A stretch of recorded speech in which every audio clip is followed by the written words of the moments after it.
started this discussion amongst us and this.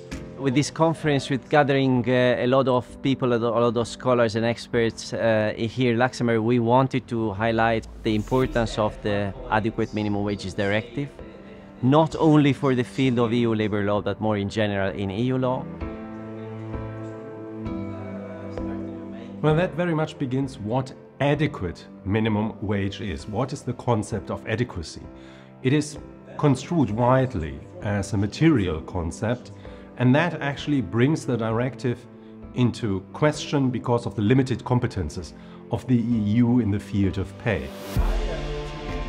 The directive tries to cater for all kind of especially different collective bargaining systems.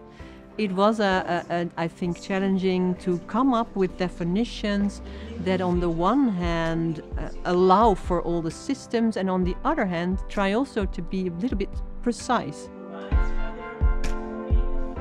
It is still not sure that the European Union had the competence to regulate this issue in this way, with this content.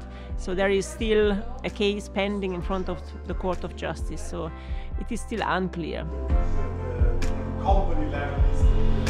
I think the directive will have a great impact on collective bargaining because it's basically the first ever EU piece of legislation with the explicit objective of strengthening collective bargaining.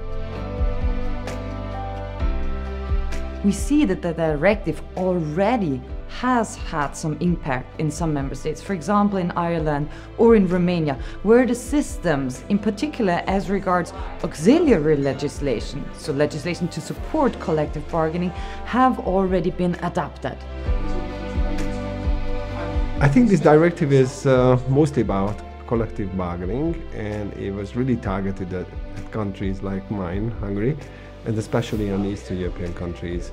The main idea was to promote collective bargaining, social dialogue in these countries, and I don't think it really achieves this aim.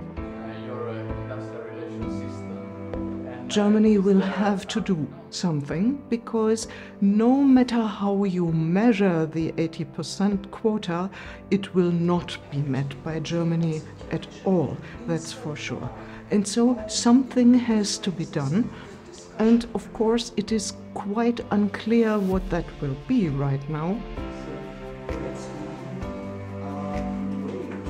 The directive might lead Italy to think about a minimum juridification of collective bargaining system and to set at least the rules of the game in order to solve the problem of what we call the contractual Far West.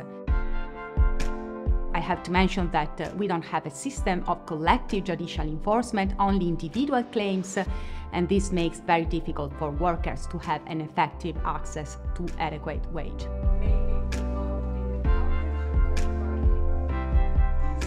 In Sweden, wage setting is something which is done only through collective bargaining and individual employment contracts. And the way the directive is framed, it will have very little implications on the Swedish labor law system.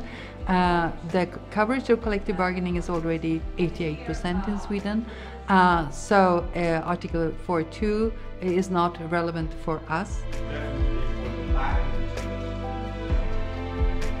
My first impressions are that it's really inspiring to see all these academics and scholars talk about a topic and to share their knowledge, and it's especially inspiring for me since I'm very new into my scholar career and my PhD program.